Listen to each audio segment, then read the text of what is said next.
আল্লাহ নবী লড়াই করেছেন নারীদের পর্দার জন্য, নারীদের ইজ্জতের জন্য। আল্লাহ নবী জানিয়ে দিলেন আদ-দায়্যুসু লা ইয়াদখুলুল জান্নাহ। এ নারীরা, এ আমার আম্মা বোনেরা, আল্লাহ নবী জানিয়ে দিলেন দায়্যুস কোনদিন জান্নাতে যাবে না। নবী পাকের মুখ কথা কিন্তু আল্লাহ নবী যা বলেছে কোনটা মিথ্যা কেউ করতে পারেনি। নবী আমার জানিয়ে দিয়েছেন দায়্যুস কোনদিন জান্নাতে যাবে না। দায়্যুসটাকে এ আমার মা বোনেরা, বেটিরা যারা কিনা বেপরদা হয়ে বাইরে বেরোয়, এমন করে পর পুরুষ বেগানা মানুষের কাছে বেপরদা হয়ে যায়, ওই নারীটা কোনো দায়্যুস, ও কোনদিন জান্নাতে যাবে না। ইবলিস কোনদিন চায় মা বোনেরা, নারীরা জান্নাতে যাক? সে কি চাইবে? বেপর্দা হোক। আর রাসূল পর্দার কথা বলেছে, কেন আল্লাহর হুকুম। কিছু মানুষের শিক্ষার অভাব বা বুঝার অভাব হতে পারে, তারা বলে ইসলাম নাকি নারীদের মর্যাদা দেয়নি। আরে একমাত্র মর্যাদা তো ইসলামই দিয়েছে, জোরে বলুন সুবহানাল্লাহ। আসুন না একটু আলোচনা করি। কি সমস্যা? বলছেন না বোরখা পরতে হয়, নারীদের একটুখানি খোলামেলা থাকবে।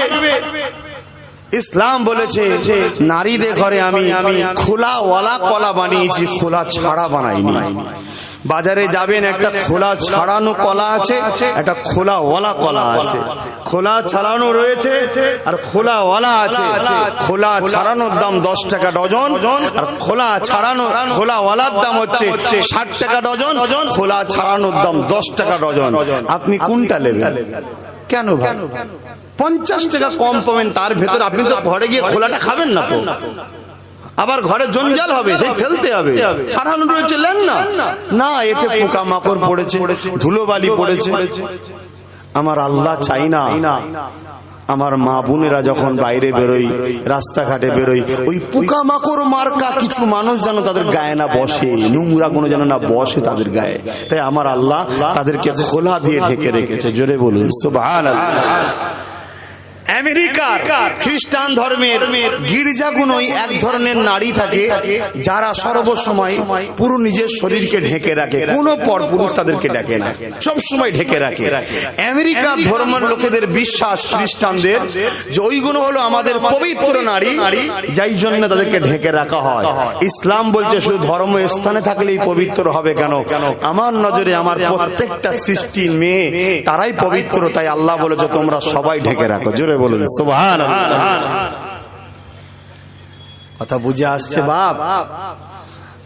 রাস্তায় পাথর রয়েছে, রেল স্টেশনে একটা দেবো, আরে সামান্য 1 ইঞ্চিও নয়, এত ছোট্ট মতো একটা পাথর দেবো। একটা পাথরটা হলো রেল স্টেশনের, আর একটা হলো হিরে। দুটোই কিন্তু পাথর, তাই তো নাকি? আপনি রেল স্টেশনের পাথরটাকে কোথায় রাখবেন? গেটের ভেতরেও মনে ঢুকবে না, বাইরেই যে কার মাথায় হয় ছুঁড়ে মেরে দেবে, আর নাই কলা গাছ ফলা গাছ দেখে, আম গাছ টাম গাছ দেখে মেরে দিয়ে চলে যাবে, তাই তো নাকি? কিন্তু ওই যে 1 ইঞ্চি ছোট্ট মতো, ও ঘরের দরজাতে ঢুকবে, বাইরের গেটের দরজাও পার করবে, ঘরের দরজাও পার করবে, ভেতরে গিয়ে আলমারির দরজার ভেতর ঢুকবে, লকারের ভেতর ঢুকবে, আবার মখমলের কাপড়ে জড়িয়ে থাকবে। কেন? এই রেল স্টেশনের পাথর আর ওই পাথর, দুটি পাথর, কিন্তু এর মূল্য নেই, ওর মূল্য আছে। তাই ইসলাম নারীদেরকে এত মূল্য দিয়েছে, মা বোন, তাই তোমাদের ঘরে এত গোপনে রাখা হয়। কেন? দামি জিনিস চোরে চুরি করে নেবে, তাই হেফাজতে রাখতে হয়, জোরে বলুন সুবহানাল্লাহ। এবারে হিরে গুলোকে কেউ রাস্তার পাথর বানাতে চাইছে, হিরে গুলোকে কেউ রাস্তার পাথর বানাতে চাইছে, আর বোকা কিছু আছে তাদের পাল্লাই পড়ে গিয়ে খুব খুশিতে আছে। যত ছোট কাপড় পরাচ্ছে বলছে ভাল লাগছে, ও আরো ছোট পড়ছে, ওকে টপে তুলে তুলে তুলে তুলে তুলে ওকে রাস্তার পাথর বানিয়ে লোকের কাছে অবহেলিত করে জাহান্নামে ঢুকাচ্ছে, খেয়ালই নাই। কেউ মানুষ চাই না, মানো। যদি আমার রসুলকে কেউ ভালোবাসেন, আমার ওই আম্মা ওই বোনকে বলবো, তোমার শরীর তোমার নয়, তোমার জিন্দেগি তোমার নয়, এটা আল্লাহ দিয়েছে তার রাস্তায় খরচ করার জন্য, জোরে বলুন সুবহানাল্লাহ। তাই মা বোনদের বলে দিয়ে যায়, এই পৃথিবীর জমিনে যে নবী এসে আইন না করে দিত, নারী ভোগের জিনিস নয়, নারী হলে অশুভ নয়, তাদেরকে যেন পুঁতে দিতে নাই। আল্লাহ নবী নিজে বলেছে, এ দুনিয়া মানুষেরা, ফাতেমা হলো আমি মুহাম্মদ আমার শরীরের টুকরো। যদি এইগুলো শিখিয়ে না দিয়ে যেত তাহলে নারীদের মর্যাদা থাকতো। কিন্তু আবার শুরু হয়েছে, কিন্তু নারীদের ইজ্জত শেষ হচ্ছে না, হয়নি? হ্যাঁ, 10 লাখ 5 লাখ 4 লাখ ছাড়া বিয়ে হচ্ছে না, বাপ মর্যাদা নেই। আর ইসলাম কি মর্যাদা দিয়েছে? পুরুষকে দিতে হবে নারীকে, নারী কি দেবে? পুরুষকে দিতে হবে নারীকে। এটা হলো ইসলামের মর্যাদা। জোরে বলুন সুবহানাল্লাহ। আর এখানে উল্টো হয়ে গেছে। কি হয়েছে? নারীর বাপকে মানে নারীকে দিতে হচ্ছে 4 লাখ 5 লাখ, কানা হোক টেড়া হোক, কথা বুঝছেন না, খোঁড়া হোক বুবা হোক, ভুঁ ভুঁ করে দেখাচ্ছে মোটরসাইকেল লাগবে। কেন? আমার মা বোনেরা নিজেদের দোষে, নিজেদের দোষে। যদি তুমি তোমার জিন্দেগির মূল্য দিতে পারতে, রসুলের আদর্শে বা রসুলের বেটি ফাতেমার স্টাইলে চালাতে পারতে, তাহলে কিন্তু তোমার মূল্য ইসলাম দিয়েছে। আমার আলোচনায় বেজার হচ্ছে।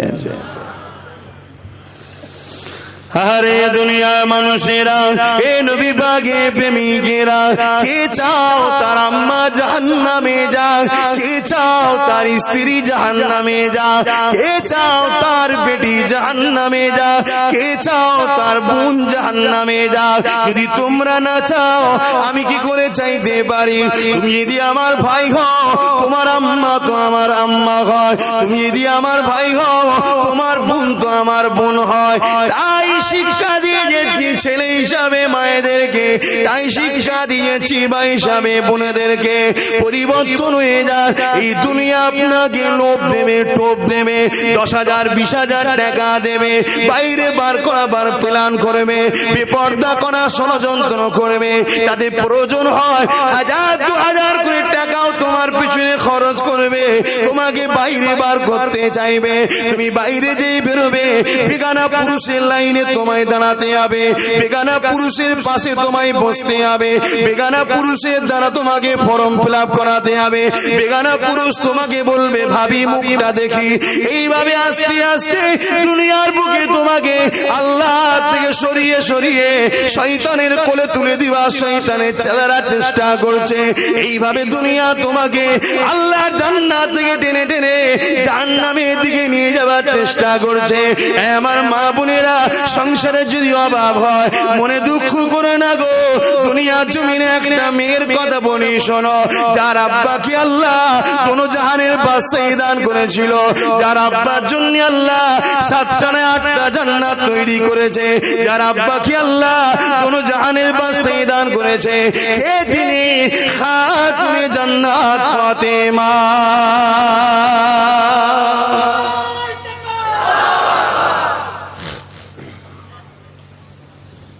মা বোনেরা, খারাপ লেবে না তো মা বোনেরা? কি গো, যে আমি কিভাবে চলবো না চলবো আব্বাস সিদ্দিকী তোমাকে বলতে হবে? মা, আমি কে বলার? আমি কি? আমার আল্লাহ তোমার বিষয়ে বলেছে, তোমার জানা নেই, আমি তোমার কাছে পৌঁছে দিচ্ছি খবরটা। শুধু এটা ডিউটি আমার আল্লাহ দিয়েছে। আমি কে তোমাকে হুকুম করার? আমি কে আমার বোনকে বলার? ভুল বোঝো না আমায়। তুমি তোমার মতো চলতে গেলে হবে না, তুমি যার তার মতো চলতে হবে। তুমি কার? আমরা সব কার? জোরে বলুন, কারা কারা বলছেন আল্লাহর হাত তুলে শাহাদাত আগুন দিয়ে চিৎকার বলুন কার? হাত আগুন লম্বা করে তুলুন, শাহাদাত আগুন দেখান। কার সৃষ্টি আমরা? আমরা সব কার? আরো জোরে বলুন কার? অথে তার মতো চলতে হবে তো নাকি? তিনি যেটা চাই তাই তো নাকি? সামান্য একবেলা ভাত খাওয়ালে তার মতো হয়ে যাচ্ছে। আর যিনি এতদিন ধরে নিঃশ্বাস দিয়েছে, এই তো করোনা চলছিল না কিছুদিন আগে, এখন করোনা ভালো হয়ে গেছে। আল্লাহ কারে বলুন আলহামদুলিল্লাহ। আপনাদের পাড়ার কারো করোনা হয়েছে নাকি? এখানে তো বিভিন্ন জায়গার লোক আছেন, দেগঙ্গার আশপাশ থেকে এসছেন সব। আপনাদের পাড়ায় কারো করোনা হয়েছিল? আর হচ্ছে কারো দেখবেন আবার দুদিন পরে না স্কুল খোলার জন্য করোনা আবার বেরিয়ে পড়ে। যাক জানি না, তো করোনা আল্লাহ করে ভালো হয়ে গেছে, বলুন আলহামদুলিল্লাহ। আল্লাহর কাছে আমরা এখনো দোয়া চাই যেন এইরকম মহামারী থেকে আমার দেশ ও দেশবাসীকে হেফাজত করে, বলুন আমিন। কেন এই মহামারী খুব ভয়ঙ্কর ব্যাপার, যাতে মানুষের কাজ কারবার বাইরে বেরোনো পর্যন্ত বন্ধ হয়ে গিয়েছিল। এইরকম মহামারী থেকে আমার দেশ আমার দেশবাসীকে হেফাজত করেন। তো যাক, আল্লাহ হেফাজত করেছেন, আল্লাহ করে ভালো হয়ে গেছে, চলে গেছে। তবে কিন্তু আবার আসতেও পারে, শুধু এটা নয়, করোনা হয়তো আর আসবে না মনে হচ্ছে, অন্য কিছু আসতে পারে। কেন? যখনই আমরা মহান স্রষ্টাকে ভুলে গিয়ে শয়তানের তাবেদারি করব, তখন আমার আল্লাহ দুনিয়ার বুকে বলেছেন কঠিন কঠিন বিমার পাঠাবো, যে বিমারের চিকিৎসা তোমরা খুঁজে পাবে না। চিকিৎসার ওষুধ করতে না করতে ওটা চলে যাবে, অন্য আবার একটা আসবে। মানে হাজারো লক্ষ কোটি টাকা খরচ করে ভ্যাকসিন তৈরি হবে, ও অটোমেটিক চলে যাবে, আবার অন্য একটা আসবে, সেটাকে ক্ষতি করে আবারও হাজারো কোটি টাকা খরচ হবে, সে চলে যাবে, অন্য একজন আসবে। অর্থাৎ তোমরা নিজেকে যতই চালাক মনে করো, তোমাদের চালাকির উপরে আল্লাহর জ্ঞান আছে। জোরে বলুন সুবহানাল্লাহ। খুব চালাক মনে করি তোমাদের করে নাকি? আলোচনায় অসুবিধা হচ্ছে? আহা, আমাদের মা বোনেদেরকে বলে দিয়ে যায়, সংসারে যদি অভাব হয় সবর করুন, ধৈর্য ধরুন। আল্লাহ কাউকে অভাব দিয়ে পরীক্ষা করে, আল্লাহ কাউকে অভাব মিটিয়ে পরীক্ষা করে, আল্লাহ কাউকে গরিব করে পরীক্ষা করে, আল্লাহ কাউকে ধনী করে পরীক্ষা করে, আল্লাহ কাউকে সন্তান দিয়ে পরীক্ষা করে, আল্লাহ কারো সন্তান কেড়ে নিয়ে পরীক্ষা করে, আল্লাহ কাউকে সুস্থ রেখে পরীক্ষা করে, আল্লাহ কাউকে বিমার দিয়ে পরীক্ষা করে। এ যুবকেরা মন খারাপ করো না, আল্লাহ কাউকে হারিয়েও পরীক্ষা করে। মন খারাপ করো না, আল্লাহর পরীক্ষা হতে পারে, সবর করো। আল্লাহ আবার কাউকে জিতিয়েও পরীক্ষা করে। যদি জিতার পরে তুমি মস্তানি করো আর করো, সব আল্লাহ দেখছে না, দেখে না, এটা তোমার পরীক্ষায় ফেল। আর কেউ যদি হারার পরে মনে করে খালি খামাখাই, তুমি তাহলে আল্লাহর উপর থেকে নিরাশ হয়ে গেলে, তোমার ভরসা আল্লাহর উপর নেই, ওটাও খারাপ। এ যুবকেরা, মকসাদ যদি তোমার ন্যায়ের জন্য, মকসাদ যদি তোমার সত্যের জন্য, মকসাদ যদি তোমার মানবতার জন্য, উদ্দেশ্য তোমার যদি ইনসাফের জন্য, উদ্দেশ্য তোমার যদি শান্তির জন্য, উদ্দেশ্য তোমার যদি গরিবদের জন্য, উদ্দেশ্য তোমার নারীদের মর্যাদার জন্য, উদ্দেশ্য তোমার এতিমদের আশ্রয়ের জন্য, যতই চেষ্টা করো না কেন, ফল আল্লাহ দেবে। হেরে গেলেও নারাজ হলে হবে না, জিতে গেলেও খুশি হয়ে জুলুম করলে হবে না। মনে রেখে দিও আমার আম্মা বোনেরা, হযরতে খাতুনে জান্নাত আমার নবী পাকের কলিজার টুকরি ছিল, যার স্বামী শেরে আলী, যার স্বামীকে আল্লাহ এত মর্যাদা দিয়েছে, যার দুই সন্তান ইমামে হাসান হোসেন, যারা জান্নাতি যুবকদের সর্দার হবে। সেই ঘরের একটা কথা বলি শোনো, এ আমার আম্মা বোনেরা, এইগুলো বলার উদ্দেশ্য হচ্ছে এটা, অভাব থাকলে এইগুলোকে মনে করে অন্তরে শান্তিটা দিয়ে দিও। এমন করে আল্লাহ নবী হযরতে ফাতেমা ঘরে গেল, হযরতে ফাতেমাকে বলতে লাগলো, এ ফাতেমা রে, তোমার ঘরে কি কিছু খাবার আছে? হযরতে ফাতেমা বলেছিলেন, আব্বা জান আপনি বসুন, খাবারের কিছু ব্যবস্থা করে দিচ্ছি। হযরতে ফাতেমা এমন করে নামাজের মুসল্লাকে বিছিয়ে দিল, দূরে কাজ নামাজ আদায় করে নিয়ে আল্লাহ পাকের কাছে হাত তুলে বলতে লেগেছে, ও আমার আল্লাহ, আমি ফাতেমা 3 দিন খাওয়া হয়নি। কদিন? হাসান হুসাইনের 3 দিন খাওয়া হয়নি। কদিন? শেরে খুদারির 3 দিন খাওয়া হয়নি। কদিন? সারা দেন। তথাপিও তুমি যে আলে রেখেছো শুকরিয়া, কারণ আমরা তো তোমারই সৃষ্টি, তোমার সৃষ্টির জন্য যেটা ভালো তুমি সেটাই করেছো। আল্লাহ তোমার উপরে আমি নারাজ নয়, অখুশি নয়, যে আলে রেখেছো শুকরিয়া। কিন্তু আমার ঘরে এমন একজন মেহমান এসেছে, তিনি হলেন আখিরি জামানার নবী, আপনার দোস্ত আমার আব্বা জান, তিনিও 3 দিন খাইলে। কে? রাসূল। কেউ আছে 3 দিন খাই না? হ্যাঁ, সবার বাড়িতে খাবার আছে, তারপরেও যদি হুড়মুড় করে সব লাভ মারো, তাহলে দাজ্জাল জন বেরোবে, সব তো ভিখারি থাকবে। ভিখারি হবে দুনিয়া, তারপরে দাজ্জাল আসবে। আর দাজ্জালের চেলাগুলো এইগুলি তৈরি করছে। এসব কথা বললে তো আবার আমার অজে কোনো ব্যান্ড লেগে দেবে। আমি কিছু বললেই তো সমস্যা। কথা বুঝছেন না, বোঝেন না? সারা পৃথিবীতে এগুলো পরিকল্পনা তৈরি করা হচ্ছে দাজ্জালের প্রকাশ হওয়ার জন্য। এই পৃথিবীতে মানুষ একবেলা খেতে পাবে না, এত গরিব হয়ে যাবে, খুব দ্রুত, খুব দ্রুত হবে। আমার কথা মিলিয়ে নেবে যা, আলহামদুলিল্লাহ। আগে বলি কি মিলেছে না মেলেন ইনশাআল্লাহ? কেন আমার কথা নয় তো, মুক্ত আমার আল্লাহ রসুলের কথা। এই পৃথিবীতে একটা দিন আসবে, হাহাকার শুরু হয়ে যাবে, অভাব অনটন, চাষবাস, খরা দেখা দেবে, মানুষ খেতে পাবে না, দিশেহারা হয়ে যাবে। তখন বেরোবে দাজ্জাল, বেরিয়ে লোককে সোনা দেবে, হিরে দেবে, মতি দেবে। 1000-2000 যদি ঈমান বিক্রি করে ফেলো, তাও ঘরে ভাত আছে, খাবার আছে। তাই যদি ভিক্ষা লিবার জন্য ছুটোছুটি করো, তাহলে যখন কিছুই থাকবে না, তখন যদি সোনা দেয়, আর থাকবে তো ঈমান। দাজ্জাল বলবে আমায় খোদা বল, আল্লাহ বল। এই শুনছেন না? এর সব কার পক্ষ থেকে হবে? সব আল্লাহর পরীক্ষা। পরীক্ষা। আমার রসুল পাহাড়ে গিয়ে বন্দি, আবু জেহেল ঘিরে রেখেছে, গাছের পাতা ফলমূল খেচ্ছে কষ্ট করে। আল্লাহর বন্ধু কষ্ট করেছে, আব্বাস সিদ্দিকী কষ্ট করবে না, জান্নাত নেবে এমনি। এ কথা শুনছো না? শোনো না। কিছু ছেলের মন খারাপ হয়েছে শুনলাম, বিশাল কিছু করে ফেলেছো, কিচ্ছুই নেই। জীবনের শেষ নিঃশ্বাস পর্যন্ত তোমাকে সত্যের জন্য, ন্যায়ের জন্য লড়তে হবে। এটাই হলো তোমার ডিউটি। এজন্য আল্লাহ তোমায় পাঠিয়েছে। কথা বুঝে আসছে না? আসে না? তাই দাজ্জাল তখন আসবে, তাহলে তখন কি হবে? আমার রসুলও 3 দিন খায়নি, তথাপিও তারা আল্লাহর উপরে শুকরিয়া। রসুল কেন 3 দিন খায়নি? তার তো অভাব নেই, তিনি বললি তো হয়ে যাবে। উম্মত যাতে ক্ষুধার্ত থাকলে একবেলা যদি না খাওয়া হয়, হারাম খাওয়ার আগে যেন ভাবে, আহারে আমার নবী 3 দিন শুকিয়েছিল, অতএব আমি ধৈর্য ধরবো। এই নবীকে দেখে তার অন্তরে শান্তি আসবে। জোরে বলুন সুবহানাল্লাহ। কিন্তু আফসোস করি হুজুর, আপনি তো সবই জানতেন, আপনি তো সবই জানতেন। আপনার উম্মতের মধ্যে এক শ্রেণীর উম্মত আছে, মানে এত থাকার পরও হারাম দেখলে হয় শুধু জিভ দিয়ে লাল পড়ে। আছে না? না, আল্লাহ অনেক দিয়েছে, তারপরও সহ্য হচ্ছে হারাম খারাপ।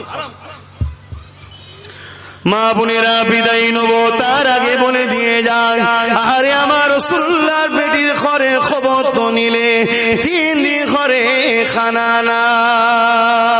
এটা শুধু নয়, হযরত ইমাম হাসান হোসেন একদিন অসুস্থ হয়েছিলেন। খাতুনে জান্নাত নিয়ত করলেন, আল্লাহ আমার বাচ্চাকে সুস্থ করে দেন, আমি 3টে রোজা রাখবো। আল্লাহ সুস্থ করে দিলেন, রোজা রাখবে। ঘরে সেহরি করার কিছু নাই, পানি খেলেন। সারাদিন উপোস রোজাতে আছে, এমন সময় সন্ধ্যা হয়েছে, ইফতারি করবে, কিছুই নাই, সামান্য জবের কিছু রুটি ছিল, নিয়ে বসেছে।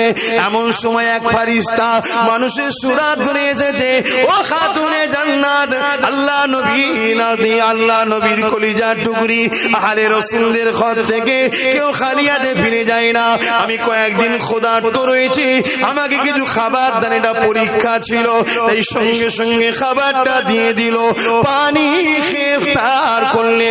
পরের দিন আবার সেহরি করছে, কিছুই নেই, পানি দিয়ে সামান্য কিছু রুটি নিয়ে বসেছিল, ইফতারি করবে।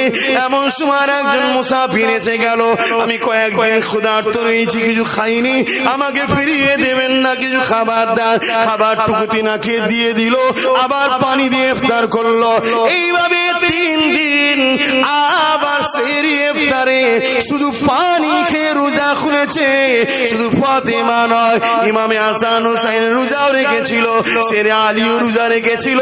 এবং হুজুরের ঘরে একজন কাজ করতেন, ফিজাতিনার নাম, তিনিও 3 দিন শুধু পানি খেয়ে ইফতার সেহরি করেছে।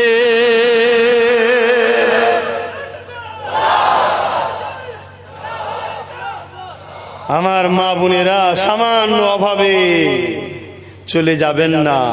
আল্লাহ রসুল বলেছেন আখেরি জমানায় হাতের তালুতে আগুন রাখা কঠিন হবে, সহজ হবে, ইমান বাঁচানো কঠিন হবে। রসুল বলেছেন আখেরি জমানায় মসজিদ গুলো লোক ভর্তি থাকবে কিন্তু ইমানদার একটাও থাকবে না। আমার ভয় হচ্ছে বিভিন্ন ভাবে বিভিন্ন চক্রান্তে আমাদের কাছে হারামকে ঢুকানো হচ্ছে।